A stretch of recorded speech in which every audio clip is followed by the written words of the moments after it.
Assalamualaikum warahmatullahi wabarakatuh. Salam sejahtera, Shalom, Om Swastiastu, Namo Buddhaya, salam kebajikan. Indonesia ini negara besar. Kita harus mampu keluar dari middle income trap. Kuncinya, kita harus mampu menaikkan nilai tambah di dalam negeri.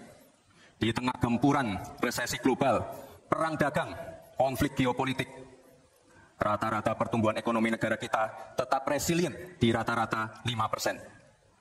Pertumbuhan ekonomi yang berkualitas didukung dengan penurunan angka pengangguran, angka kemiskinan, penurunan angka Gini rasio, dan juga angka inflasi yang terkendali. Bapak Ibu yang saya hormati, teman-teman sesama anak muda, lalu apa agenda ke depan? Kita akan lanjutkan hilirisasi, bukan hanya hilirisasi tambang saja, tapi juga hilirisasi pertanian, hilirisasi perikanan, hilirisasi digital, dan lain-lain. Kita lanjutkan juga pemerataan pembangunan yang tidak lagi Jawa sentris. Kita genjot terus ekonomi kreatif dan juga UMKM. Kita punya 64 juta UMKM yang menyumbangkan 61% untuk PDB kita.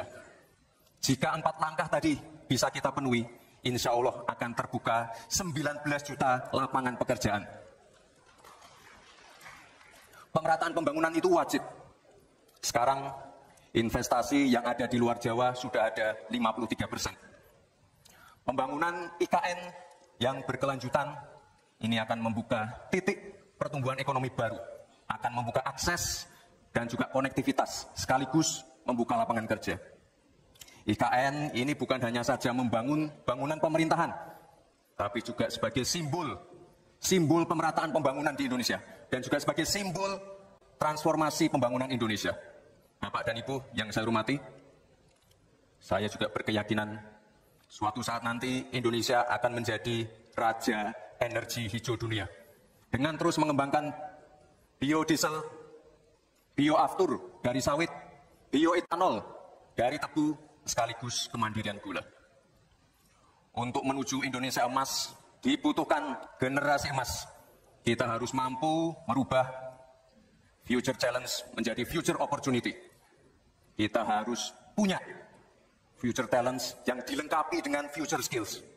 Untuk itu, hilirisasi digital akan kami genjot. Kita akan siapkan anak-anak muda yang ahli artificial intelligence, anak-anak muda yang ahli blockchain, anak-anak muda yang ahli robotik, anak-anak muda yang ahli perbankan syariah, anak-anak muda yang ahli kripto. Bapak dan Ibu yang saya hormati, narasi besarnya di sini adalah keberlanjutan, percepatan, dan penyempurnaan. Terima kasih. Wassalamualaikum warahmatullahi wabarakatuh. Selamat Hari Ibu, selamat untuk kaum perempuan hebat di Indonesia. Terima kasih. Warahmatullahi wabarakatuh.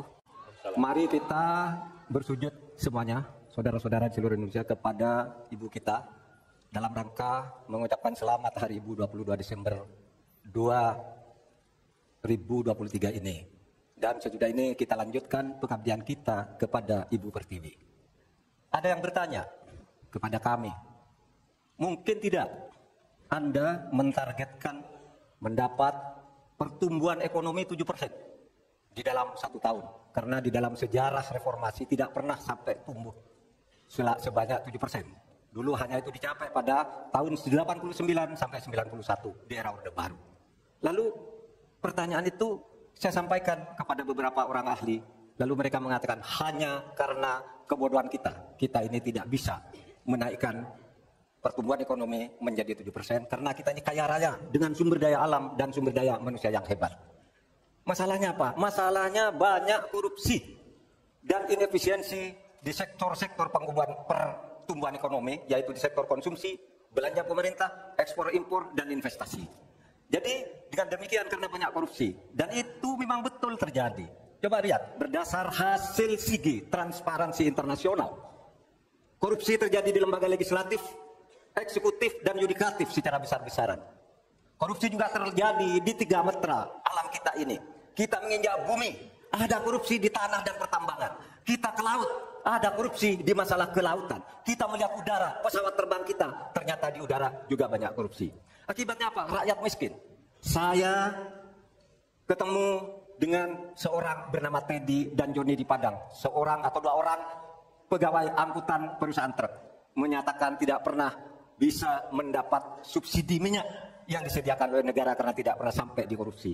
Saya juga ketemu dengan seorang Sri Wulan, anak kecil di Parongpong, Bandung Barat. Dia mengajak saya main layang-layang, katanya, "Bapak, saya ingin terbang seperti layang-layang meraih cita, tapi saya tidak dapat." Kemudian saya ingat pulau saya Madura. Di Madura itu kaya dengan gas alam, tetapi sampai sekarang tidak pernah dioptimalkan untuk dimanfaatkan. Maka kuncinya adalah bagaimana kita memberantas korupsi. Lalu ada yang tanya kepada saya, "Bapak, kalau Bapak jadi wakil presiden orang takut ditangkap." Saya panggil para ekonom dan para pelaku usaha, "Apa betul Anda takut kepada saya kalau saya wapres?" "Tidak, Bapak. Justru kami perlu seorang penegak hukum seperti Bapak.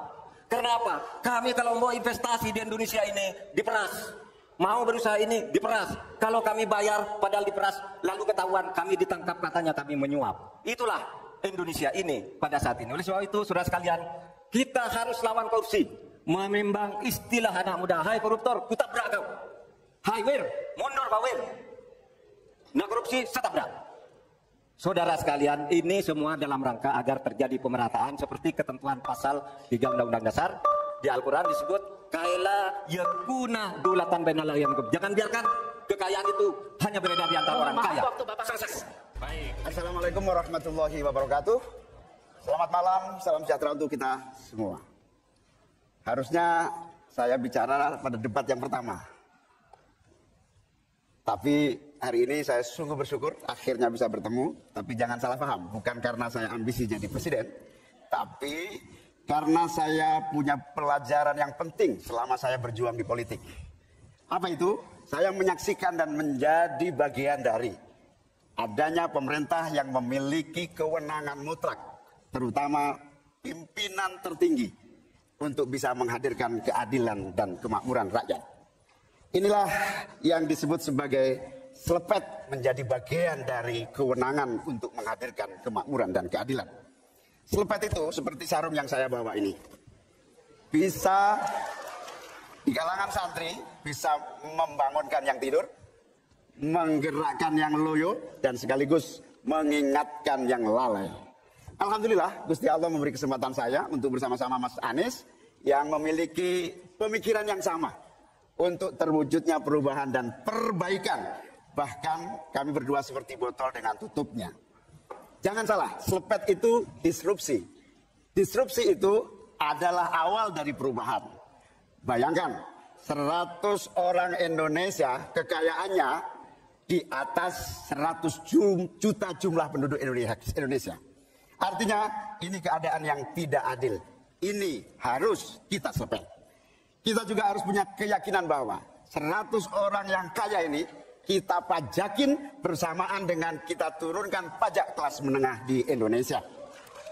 Hari ini cabai mahal, telur mahal, beras mahal, barang-barang mahal, tengkulak jahat, mafia, penguasai dan merajalela di mana-mana. Padahal rakyat sudah kerja. Ini harus kita selepet. Angka pengangguran sudah 8 juta, 80 juta memang bekerja, tetapi di sektor informal. Mereka tidak mendapatkan penghasilan yang pasti dan bahkan dompetnya dipastikan tipis. Ini yang harus kita selepet. Amin menginginkan bansos yang memang menjadi kewajiban negara ini diteruskan dan bahkan harus ditingkatkan. Sehingga kita ingin bansos plus yang semakin membawa rakyat kita memiliki kemampuan daya beli yang mendongkrak ekonomi masyarakat kita.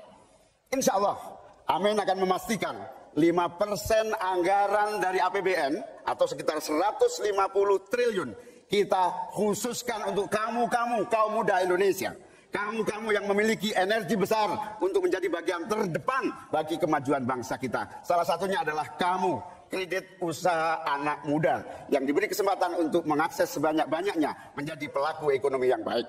Kita akan hadirkan bagaimana agar desa-desa tumbuh berkembang. Insya Allah 5 miliar per desa akan kita wujudkan tiap tahun bagi pembangunan nasional kita. Kita juga akan siapkan seluruh bantuan-bantuan yang memungkinkan tumbuh menjadi maju. Waktunya.